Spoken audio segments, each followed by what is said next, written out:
खुलुमबाय मानगोनां रायजो राजा आइ आफा नोंथांमोननिसिम आंनि एगेन्स्टआव एसे भिडिअ भाइरेल जाबाय थादों। दाखालै सानथाम सानब्रैसोनि आगोलाव सिडली समस्तियाव आङो मोनसे बर' गामियावहाय इलेक्शन केम्पेइन खालामबाय थानाय समाव आं मोनसे भाषण लाखिदोंमोन बहाय। दा बे भाषणा जाहैबाय मा आं सानदों इलेक्शन केम्पेइनल' भाषणखौ होबाय थाबाबो जानाय नङा, माखासे एवारनेसबो लाबोनांगोन होननानै आं भाषणखौ होदों। बहाय आङो बुंदों जे बाथौनि सोमोन्दै आं बुंदों, माखासे बाथ्राखौ बुंनानै आं एवारनेससो लाबोदों। नाथाय बेखौनो आंनि बेरेखा मानसिफोरा काट खालामनानै एडिटिं खालामनानै आंखौ भाइरेल खालामनानै होदों।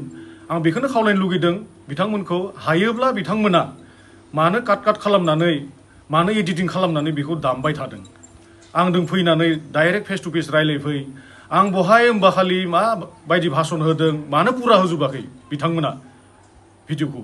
दा बेनिखायनो आं खावलायदों बिथांमोना आंजों फैना फेस टु फेस जाफै, रायलायफै। आंनि उद्देश्यआथ' बिदि नङा, आंनि थांखिया बिदि नङामोन भाषण होनाया।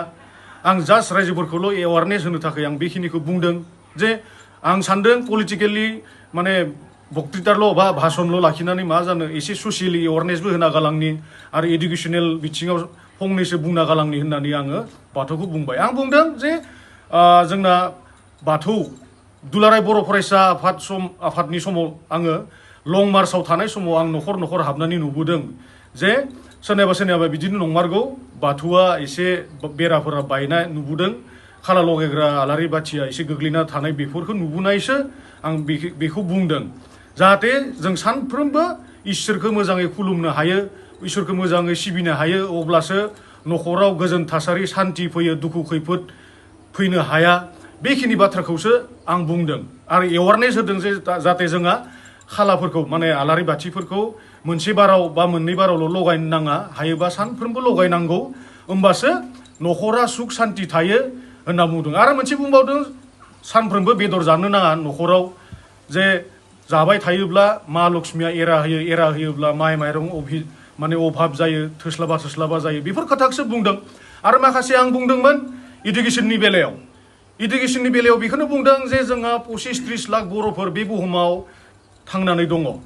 नाथाय गुबुन हारिफोरा जेरैबायदिहाय अख्रां सायाव बिरगासिनो दङ, जोंना बे 25-30 लाख बर'फोरनि मादाव डक्टर गैसोआ, IAS गैसोआ, IPS गैसोआ, इन्जिनियार गैसोआ, आसि खर' साननो हानाय होनना बुंदों। जाहाथे जोंनि फरायसाफोरा एसे मोजां फरायनानै जाहाथे भबिष्यतआव डक्टर, इन्जिनियार, IAS, IPS जानो हायो, बेखिनि खोथाखौ बुंदों। नाथाय बिथांमोना एडिट खालामनानै बेफोरखौ गासैखौबो खोमाजोबनानै आंखौ भाइरेल खालामनानै होदों बिथांमोना।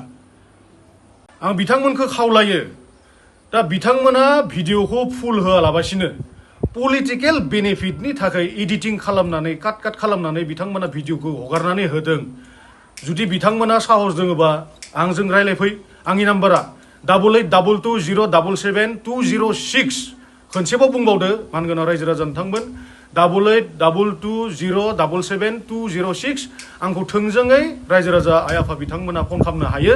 आं जेबो गोरोन्थि मावाखै, आं जेबो भुल मावाखै, आं एवारनेससो होदो। मानोना आंनि पुर्बपुरुष आबै आबौ, आंनि आफानि बिमा बिफा आरो जोंबो दासिमबो जोङो बाथौआनो, आरो बे बाथौखौनो जोङो थैजासिम सिबिलांगोन, फुजिलांगोन। जों बाथौनि जोबोद गरा, जों गुबुन धोरोमखौ मुगैयाखै। आं बुंदों जे उन्दै गथ'फोरा बिसोरो आध्यात्मिक गियान थानांगोन। आध्यात्मिक गियान गैयैनि थाखाय उन्दै गथ'फोरा गावनि बिफाखौ बिफा, बिमाखौ बिमा, बिबथिखौ बिबथि होननो रोङि जालांदों। बेफोरखौसो एसे आङो एवारनेस टाइपआव बुंदोंमोन। नाथाय आंखौ एडिटिं खालामनानै बिथांमोना बेबायदि भाइरेल खालामनानै होदों।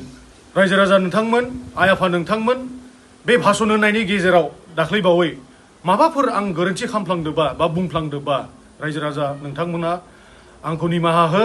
आं खर' गंग्लायै आं नोंथांमोननियाव निमाहा बिदो। लोगोसे आंनि बे स्पष्टीकरण जिथु बेखिनिखौनो आङो होनानै फोजोबबाय। गोजोन्थों।